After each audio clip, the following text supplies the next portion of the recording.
Hi everyone. I decided I will make like a playlist for the Hodge conjecture. We're gonna start from the very basics and go all the way to the Hodge conjecture.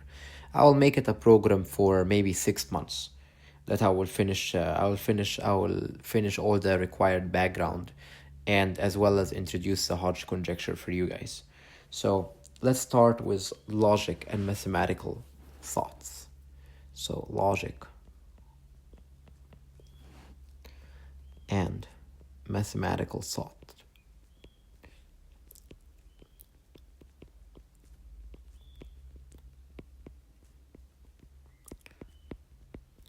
So, in mathematics, we use logic to kind of pave the way through mathematics to manipulate objects, to make objects part of other objects, to make objects part of sets, to make operations happen, to move things around, etc., etc., etc.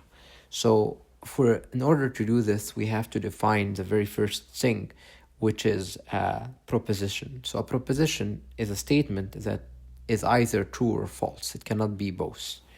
So, we have the following definition.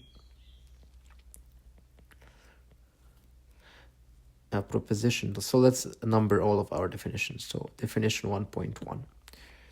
A proposition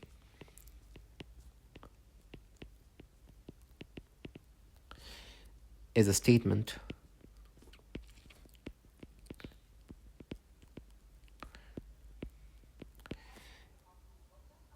that possesses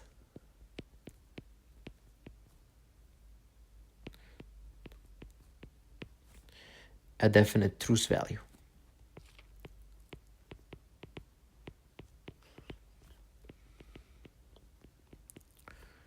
This value. It is either true or false. It is. So let's write that as a remark. So remark.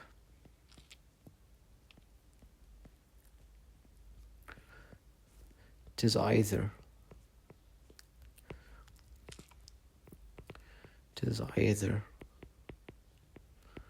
true or false.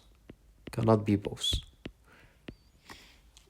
For instance, 2 plus 2 equal to 4 is a proposition.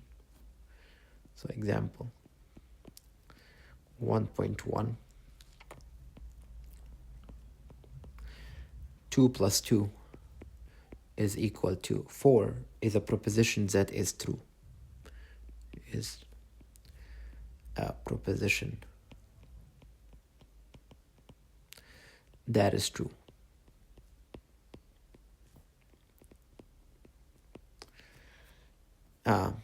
Example 1.2.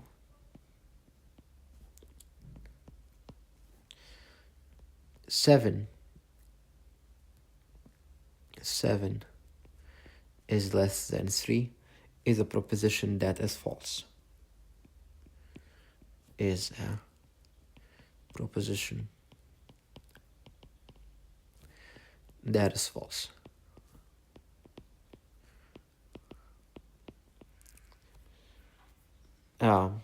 Third example.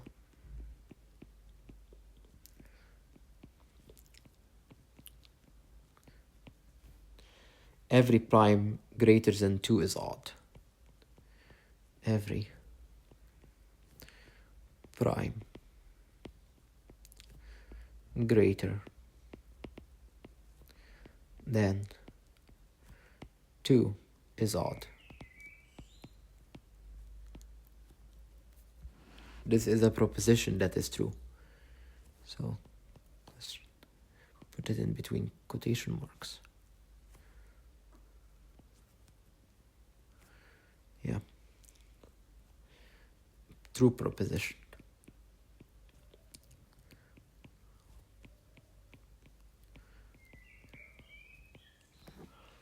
So let's go to logical operations.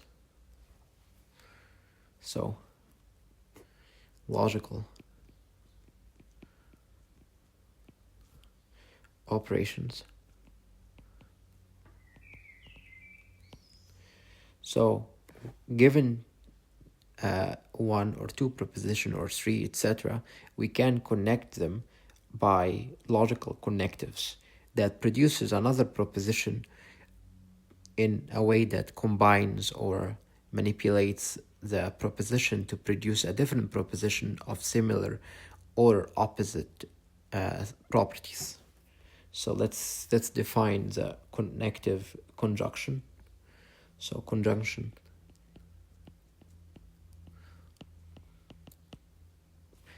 given P and Q. So given a proposition P and a proposition Q, we will construct something called the truth table, and truth table give us how we can construct P and Q. So, or the one whose property has that the statement is either true or false based on the scenarios of P and Q. So let's create this. So suppose that P is true and Q is true, then P and Q is true. If one is true and the other one is false, then it is false.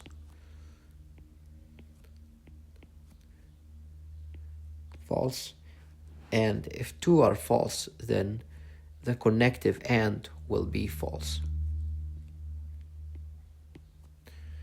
All right. So that's the connective and how we construct it is that it is the one that has this truth table, because those things are fully characterizes the connective that we are dealing with. Produce another statement, another proposition that is true or false based on the falsity or truth of P or Q. All right. So this junction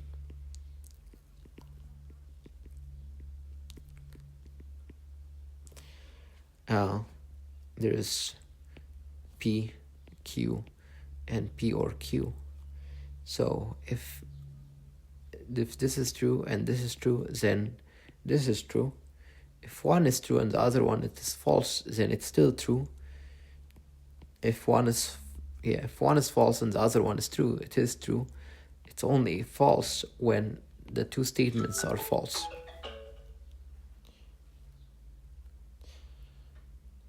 Let's do the implication. So the implication is kind of interesting. So in real life, we say if something happened, then something else will happen.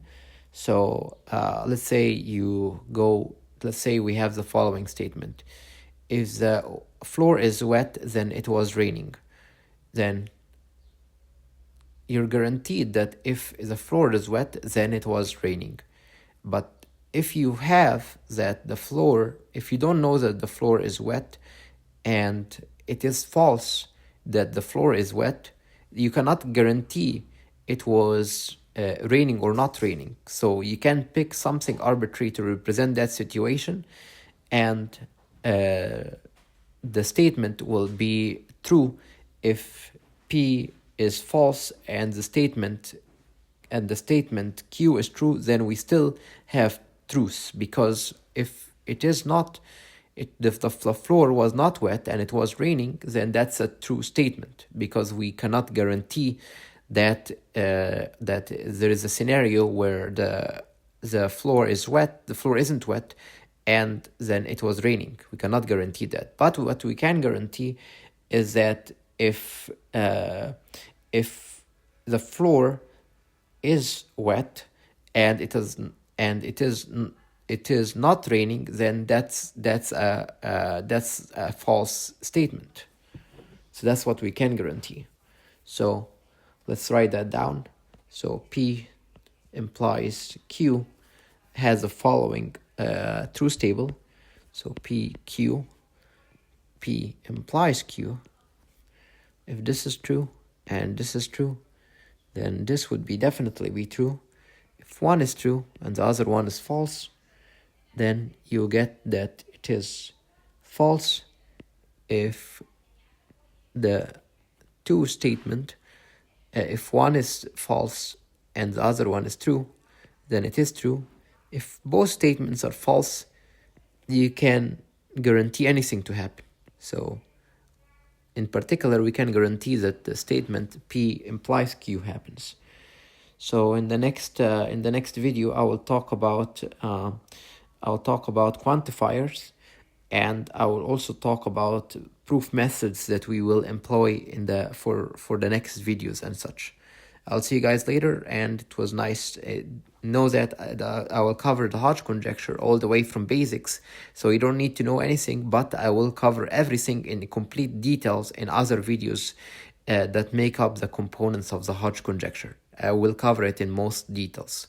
But this is like a skim overview of everything that covers things all the way for skimmed Hodge conjecture. Then I will cover everything, and then we can go delve into Hodge conjecture very deeply. And we will do the same thing for other research programs, etc., for all the Millennium problems and all conjectures employing physics and such. See you guys later.